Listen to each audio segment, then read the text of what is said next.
नमस्कार दोस्तों, स्वागत है आपका आपके अपने YouTube चैनल एस्ट्रो जेनेसिस में। आज हम यहाँ बात करेंगे ग्रहों के बल, षट बल के बारे में कि ग्रहों को कितने बल मिलने पर वह अधिक बली हो जाता है। अगर किसी ग्रह को षट बल प्राप्त हो जाए, यानी कि ये 6 प्रकार के बल प्राप्त हो जाए, तो वह अधिक बलशाली हो जाता है। हमारे षट बल में 6 बल आते हैं। इनमें से कौन कौन से बल है? फर्स्ट बल है हमारा स्थान बल, सेकंड बल है हमारा दिग्बल, दिशा का बल, थर्ड बल है हमारा काल बल, समय का बल, फोर्थ नैसर्गिक बल, फिफ्थ दृक् बल यानी कि दृष्टि बल, सिक्स चेष्टा बल। सिक्स हमारा चेष्टा बल। जब हम किसी व्यक्ति की कुंडली एनालिसिस करते हैं तो देखते हैं कि ग्रह को कितने प्रकार का बल प्राप्त हो रहा है। अगर किसी ग्रह को षट बल प्राप्त हो जाए तो वह अपना अत्यधिक प्रभाव देगा, यानी कि वो अत्यधिक बलशाली मिल जाएगा। वह ग्रह आपको सबसे ज्यादा अच्छा प्रभाव देगा। आप उस ग्रह के उपाय करके, पूजा पाठ करके उससे अत्यधिक फल प्राप्त कर सकते हैं। तो जानते हैं सबसे पहले स्थान बल क्या होता है। जन्म कुंडली में जब ग्रह किसी भी जातक की जन्म कुंडली में जब ग्रह अपनी उच्च राशि में बैठा हो, मित्र राशि में बैठा हो या स्वय राशि में बैठा हो, तो उसे स्थान बल प्राप्त हो जाता है। और मूल त्रिकोण राशि में भी बैठा हुआ है तब भी उसको स्थान बल प्राप्त हो जाएगा, यानी कि वो स्थान बली हो जाएगा। शुक्र चंद्र जल तत्व और भूमि तत्व राशि में बैठे हो तो वह स्थान बली हो जाते हैं। और हमारी जल तत्व राशि कौन कौन सी है? कर्क राशि, वृश्चिक राशि और मीन राशि, ये हमारी जल तत्व राशि है। और भूमि तत्व राशि कौन सी है? वृषभ राशि, कन्या राशि और मकर राशि। यानी कि इन 6 राशि में बैठकर शुक्र और चंद्र स्थान बली हो जाते हैं। इसी प्रकार सूर्य, मंगल, गुरु, शनि, अग्नि और वायु तत्व राशि में बैठते हैं तो वह स्थान बली होते हैं। और हमारी अग्नि तत्व राशि कौन सी है? मेष राशि हमारी अग्नि तत्व है, सिंह राशि हमारी अग्नि तत्व है और धनु राशि हमारी अग्नि तत्व है। और वायु तत्व कौन सी है? वायु तत्व है हमारी मिथुन, तुला और कुंभ। यानी कि सूर्य, मंगल, गुरु, शनि, अग्नि और वायु तत्व राशि में अगर बैठते हैं तो वो स्थान बली हो जाते हैं, उनको वहां स्थान बल प्राप्त हो जाता है। अब बात करते हैं दिग्बल, दिशा का बल। जन्म कुंडली का जो लगन होता है वो पूर्व दिशा होती है और गुरु और बुध वहां बैठकर दिग्बली हो जाते हैं। जन्म कुंडली का प्रथम भाव, वहां पर गुरु और बुध को दिग्बल प्राप्त होता है, दिशा का बल प्राप्त होता है। इसी प्रकार 10वें भाव में सूर्य और मंगल को दिग्बल प्राप्त होता है, सूर्य और मंगल को दिशा बल प्राप्त होता है। सूर्य और मंगल को दशम में वो दक्षिण दिशा कहलाती है और उसमें सूर्य और मंगल बैठकर दिग्बली हो जाते हैं। इसी प्रकार सप्तम भाव पश्चिम कहलाता है, पश्चिम दिशा कहलाती है और यहाँ शनि बैठकर दिग्बली हो जाते हैं। यहाँ पे शनि बैठ के हमारे उनको दिग्बल प्राप्त हो जाता है। जन्म कुंडली का 4th भाव ये उत्तर दिशा कहलाता है। यहाँ पर शुक्र और चंद्र बैठकर दिग्बली हो जाते हैं, यानी कि उनको दिग्बल प्राप्त हो जाता है। ये हमारा 2nd नंबर का बल, दिग्बल उनको प्राप्त हो जाता है। अब बात करते हैं काल बल। काल बल यानी कि समय का बल। किसी भी जातक की कुंडली में अगर उसका जन्म दिन का हो तो कुंडली में सूर्य, शुक्र और गुरु इनको दिन का बल प्राप्त होता है। अगर रात्रि का जन्म है तो शनि, मंगल, चंद्र को काल बल प्राप्त होता है, यानी कि समय का बल प्राप्त होता है।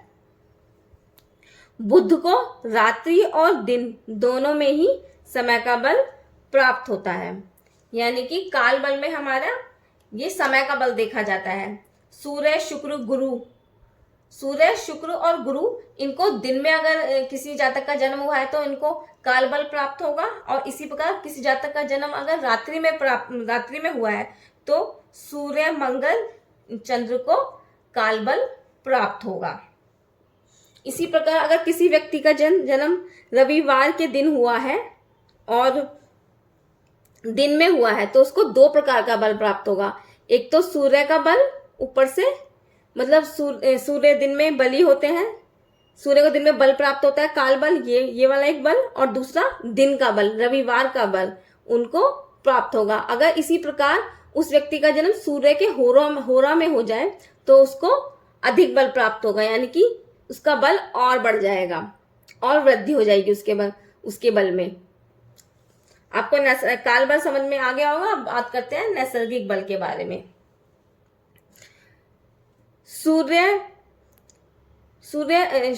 शनि हमारे अधिक बली होते हैं मंगल से, और बुध हमारे अधिक बली होते हैं गुरु से। गुरु हमारा अधिक बली होता है शुक्र से, शुक्र हमारे अधिक बली होते हैं चंद्र से, और चंद्र हमारे अधिक बली होते हैं सूर्य से।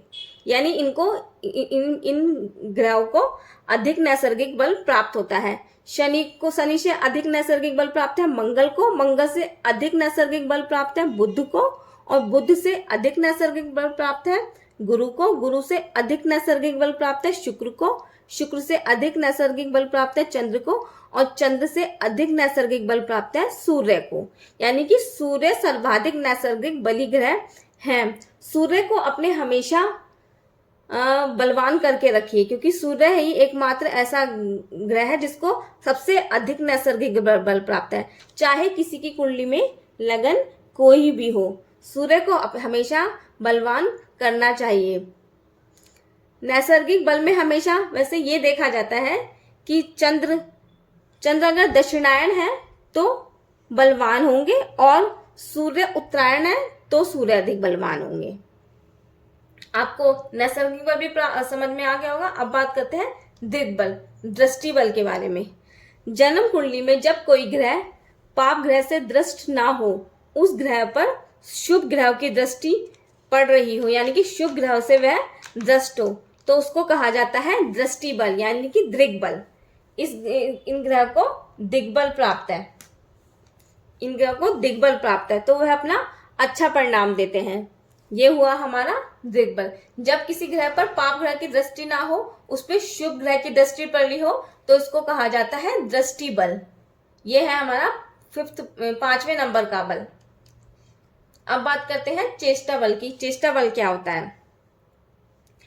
मकर, मीन, कुंभ, मेष, वृषभ, मिथुन, इन राशियों में सूर्य और चंद्रमा एक साथ बैठे हों तो इन्हें चेष्टा बल प्राप्त हो जाता है। इन राशियों में कौन कौन सी राशियां हैं, मैं सीरीज से बता देती हूँ एक बार। मेष, वृषभ, मिथुन, मकर, कुंभ और मीन, अगर इन राशियों में सूर्य और चंद्रमा एक साथ बैठे हों तो इनको चेष्टा बल प्राप्त हो जाता है, यानी कि ये चेष्टा बली हो जाते हैं। इसी प्रकार इन्हीं राशियों में चंद्र और मंगल बैठे हों तो उनको भी चेष्टा बल प्राप्त हो जाएगा। चंद्र और बुध बैठे हों तो उनको भी चेष्टा बल प्राप्त हो जाएगा।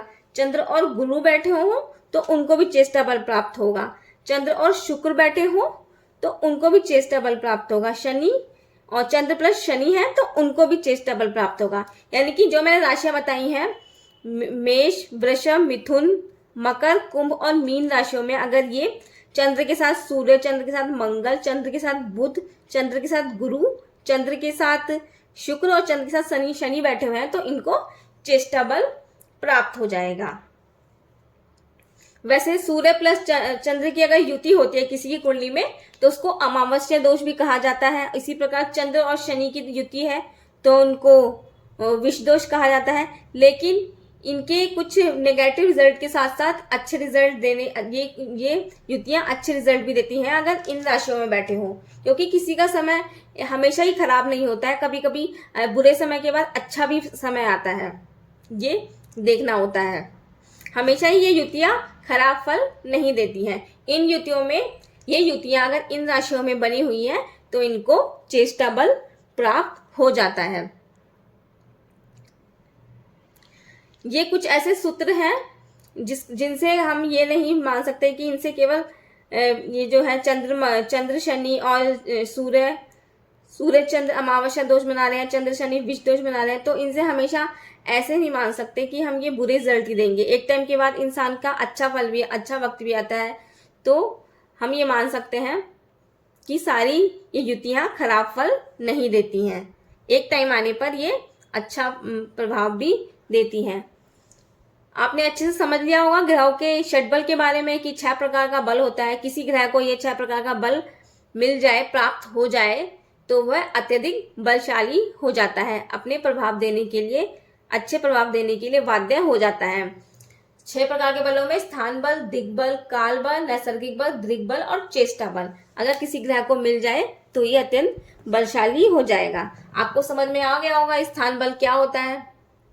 स्थान बल वह होता है जब ग्रह अपनी उच्च राशि में बैठा हो, स्वय राशि बैठा हो, मूल त्रिकोण बैठा हो, तो वो स्थान बल कहलाता है। दिग्बल होता है दिशा का बल, दिग्बल दिशा का बल होता है।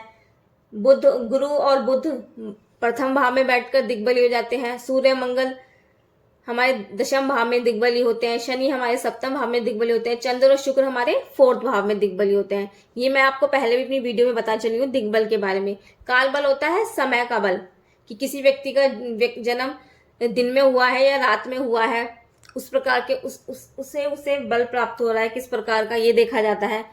और नैसर्गिक बल के बारे में मैंने आपको बताया, दृष्टि बल के बारे में बता दिया है कि कोई प्राप्त ग्रह की दृष्टि ना हो किसी भी ग्रह पर, उस ग्रह पर केवल शुभ ग्रह की दृष्टि ही पड़ रही हो तो वह दिग्बल कहलाता है। चेष्टा बल मैंने आपको बता दिया, सूर्य प्लस चंद्र, चंद्र प्लस मंगल, चंद्र प्लस बुध, चंद्र प्लस गुरु, चंद्र प्लस शुक्र, चंद्र प्लस शनि, इन ग्रहों की युति अगर मेष राशि, वृषभ राशि, मिथुन राशि, मकर राशि, कुंभ और मीन राशि में अगर बनी हुई है तो इन युतियों को चेष्टा बल प्राप्त होता है। ये युतियां चेष्टा बली हो जाती हैं।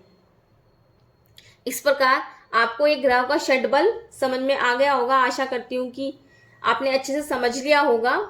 अगर आपको मेरी वीडियो पसंद आ रही है तो प्लीज़ एक लाइक करें, शेयर करें और सब्सक्राइब करें चैनल को। आपका एक लाइक मुझे आगे